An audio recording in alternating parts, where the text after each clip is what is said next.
家好，欢迎来到 Learn Chinese on the Go。今天我们来聊一聊在酒店前台说什么。小美，你有没有那种感觉？什么感觉？说来听听。到了酒店前台，觉得都搞定了。然后呢？拿到房卡了呀。结果回房间才发现少了什么。哦，少了什么？听起来很神秘。就是一些关键信息没问。比如，早餐在哪里吃吗？对，或者退房时间是几点？哈哈，我经常也会忘记问这些。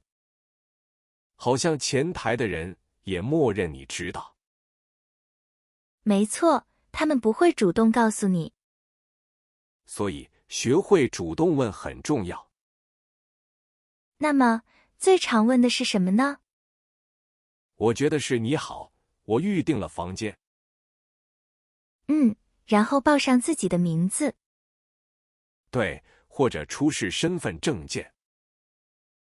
如果是外国人，需要护照。接着可能要问房间号是。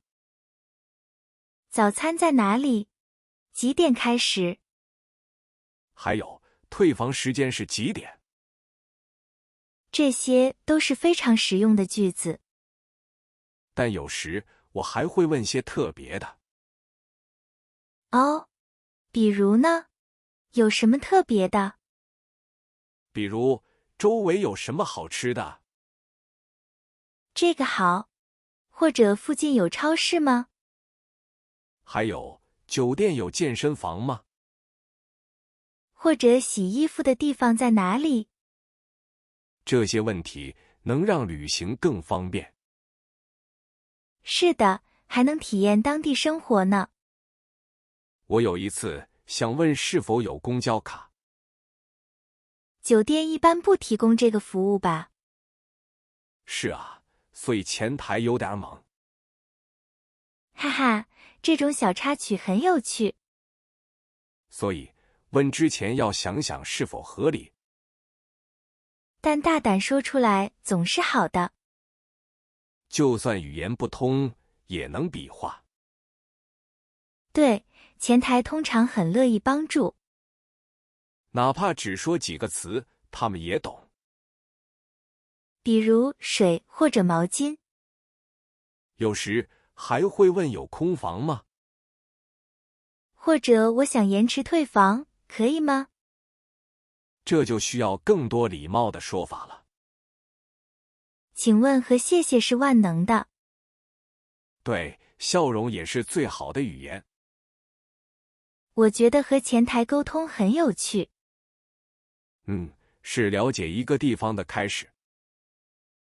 从小问题里学到很多文化。没错，下次去酒店记得多问。好的，下次我一定问个彻底。哈哈，彻底要问到什么程度呢？比如问房间有没有特别的特色。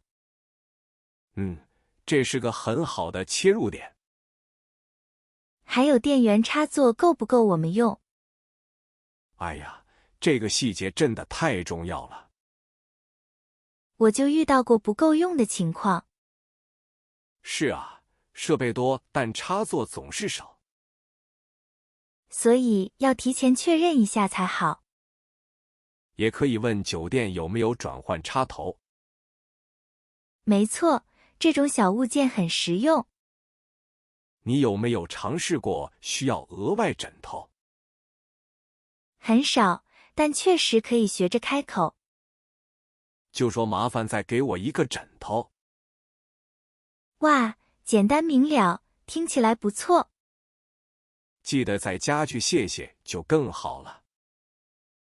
如果我想知道附近有什么好玩，前台会给你地图或推荐建议。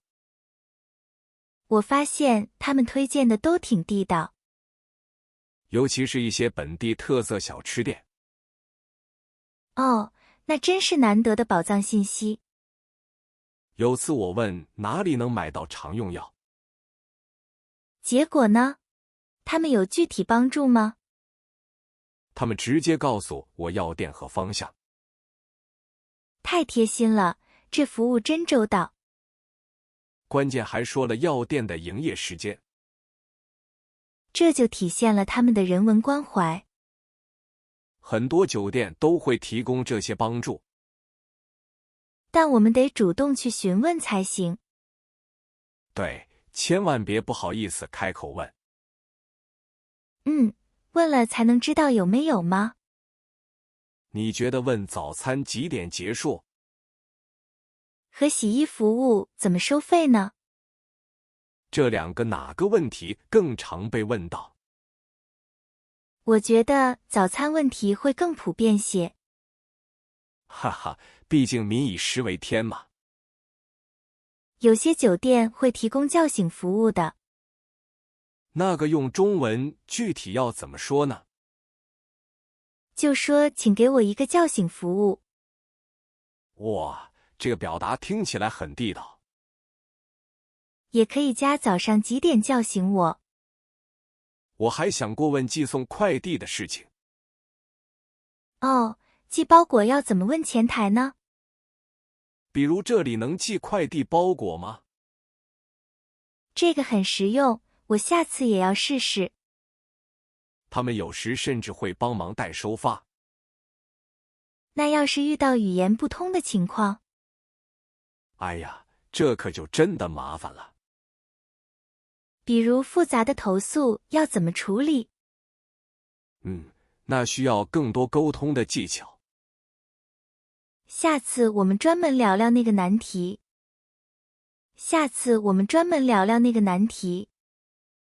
对，投诉可真是个大挑战。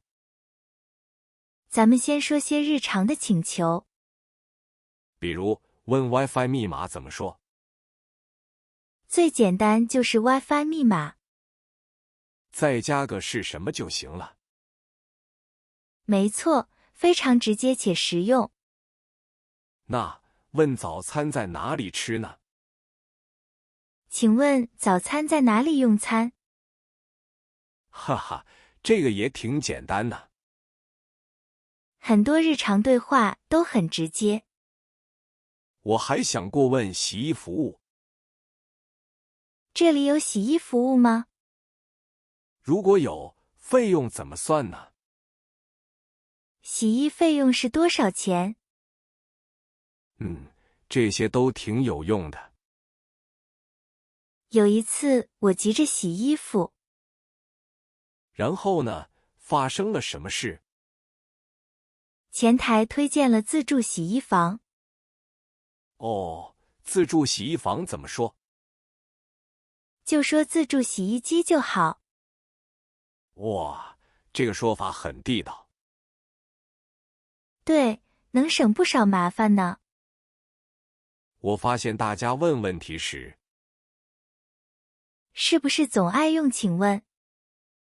没错，这算一种礼貌吧。这是中国文化里很重要的。比如麻烦您也很常用。对，表示打扰或感谢。让人听着感觉舒服很多。细节之处见修养。大家平时出门旅行，最常遇到什么酒店问题呢？我最近遇到一个事儿。哦，快跟我们说说看。我想换个安静的房间。这个怎么用中文说呢？可以帮我换个房间吗？加上安静一点的就行。但如果酒店房间已满呢？那前台会怎么回应呢？他们可能会说抱歉，没有了。或者提议送耳塞过来，哈哈。哈哈，这种服务倒也挺周到。我还想过问延长入住时间。可以延迟退房吗？加上到下午几点更具体。这个要求确实很实用。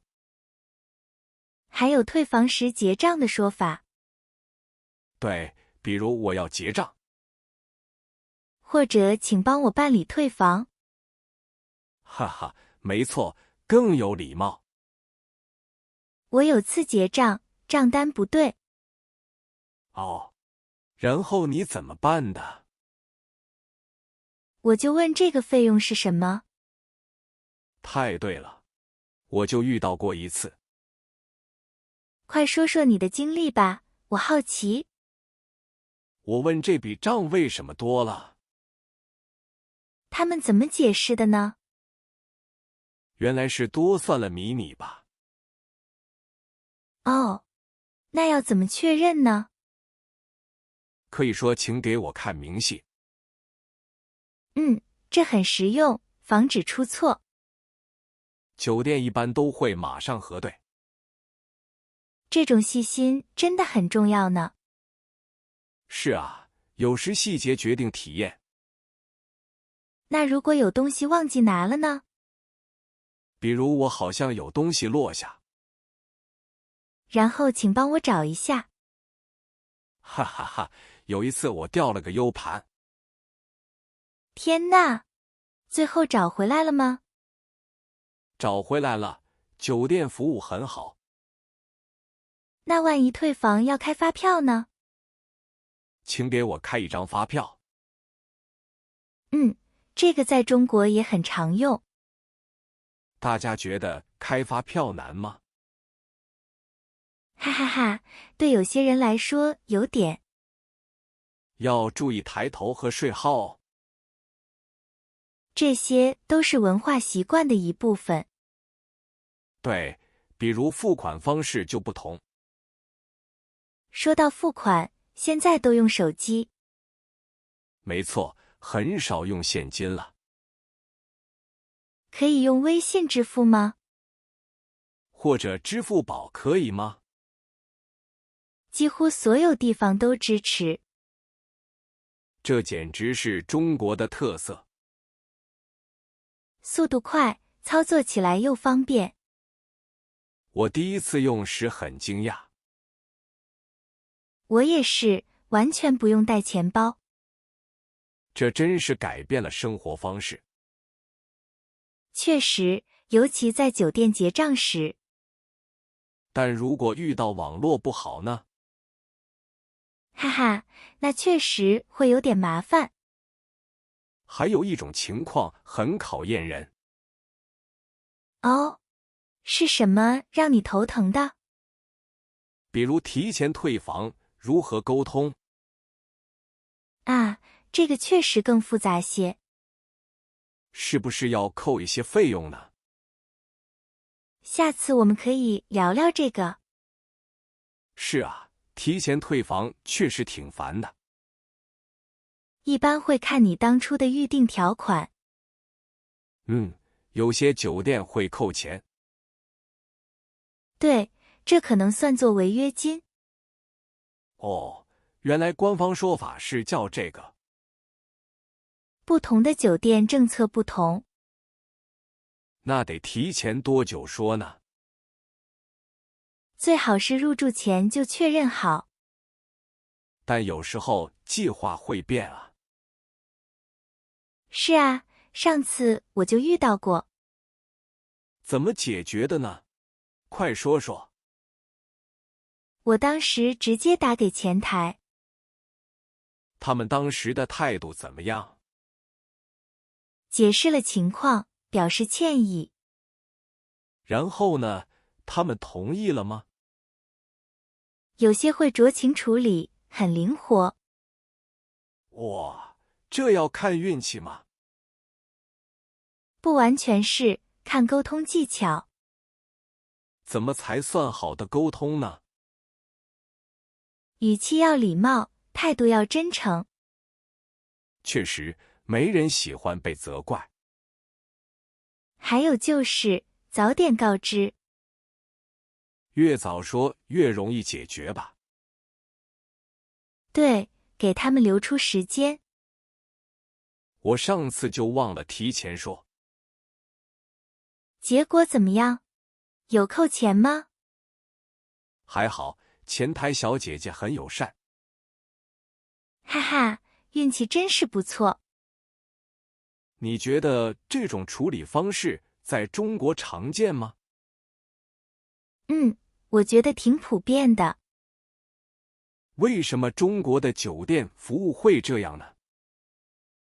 可能和我们重视和气有关。哦，就是说尽量不为难人。尽量大事化小，小事化了。这种处事哲学很棒啊。但也不是所有情况都行。比如哪些情况会比较难？比如你入住的是特价房。哦，特价房通常限制多。